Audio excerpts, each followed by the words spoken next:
The ground shook in Maiduguri this weekend, not from a bomb blast, but from the roaring engines of a massive C-17 Globemaster III touching down on the tarmac. What you are hearing in the news is true. The game has officially changed in the fight against insurgency in the northeast. The headline you saw is not a drill. A United States military aircraft has landed right in the heart of Borno State, and it didn't come empty-handed. This arrival marks the beginning of a new aggressive phase in the war against terror. And if you are a bandit or an ISWAP commander hiding in the Sambisa forest or the Lake Chad Islands, you should be very, very worried. Let's get straight into the details because there's a lot of confusion flying around social media. Here is what we have confirmed as of today, Sunday, February 15, 2026. Late Thursday night, under the cover of darkness, a U.S. Air Force transport plane made a strategic landing at the Maiduguri Air Force Base. This wasn't a casual visit. By Friday evening, 3 more heavy-lift aircraft were spotted on the runway, offloading crates of sensitive equipment and logistics gear. We're talking about the first batch of elite American military personnel, roughly 100 troops, who have deployed to Nigeria as part of a specialized anti-terror mission. These are not your regular infantry. These are intelligence analysts, drone specialists, and tactical advisors whose sole job is to make sure that when the Nigerian Air Force strikes, they don't miss. The timing of this deployment is critical. Just a few weeks ago, the National Security Advisor, Malam Nuhu Ribadu, held high-level talks with U.S. officials to activate this partnership. For years, we heard promises, but now we are seeing the metal on the tarmac. Security experts like Brant Phillip have been tracking these flights all week. They noticed a pattern. 6 U.S. Air Force cargo planes arrived in West Africa between February 6th and February 14th. They stopped in Accra, Ghana to refuel and then headed straight for Nigeria. One C-17 went to Kainji Air Base in Niger State, likely to support the Super Tucano fleet stationed there, while the heavy hitters, including a C-130J Super Hercules, went directly to the front lines in Maiduguri. Now, why is this serious trouble for the bandits? Let's break it down. The biggest advantage these criminals have had is the ability to hide. They strike and vanish into the vast forests where our troops struggle to find them. But with this new U.S. deployment, the eyes and the sky capability of the Nigerian military is about to triple.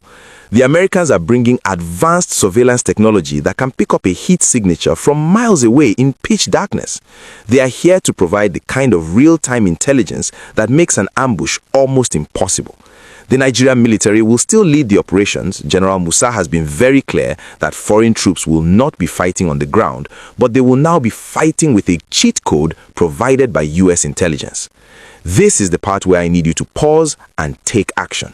If you want to see our gallant troops finally win this war and bring peace to our country, show your support by smashing that like button right now. It helps YouTube recommend this video to other patriotic Nigerians. And if you are not subscribed yet, what are you waiting for? Click that subscribe button and turn on the notification bell so you don't miss the updates when the big operations start. It's also important to connect this to the hardware.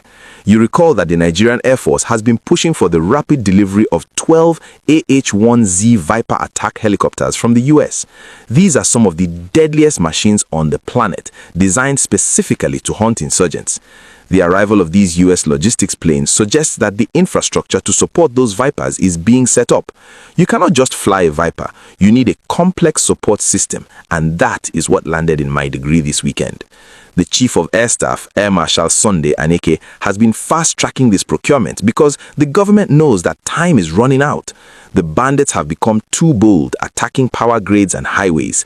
This surge in military cooperation is the government's answer: overwhelming force.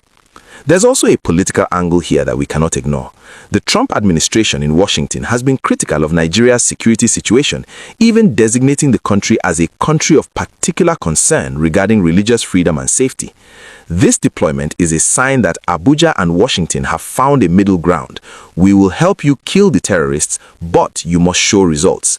It's a high-pressure situation. The 100 troops on the ground now are just the vanguard. Another 100 are expected to join them soon. They will be stationed in command posts, looking at screens, directing drones, and feeding coordinates to our pilots. For the residents of Maiduguri, seeing these massive planes is a morale booster. For too long, they have felt abandoned. But for the bandits, the sound of that C-17 engine is the sound of the clock ticking. They are no longer fighting just the Nigerian army, they are fighting the combined technological might of the Nigerian and US military-industrial complex. The days of moving in convoys of hundreds of motorcycles without being detected are over. If a bandit lights a cigarette in the bush now, a satellite might just see it.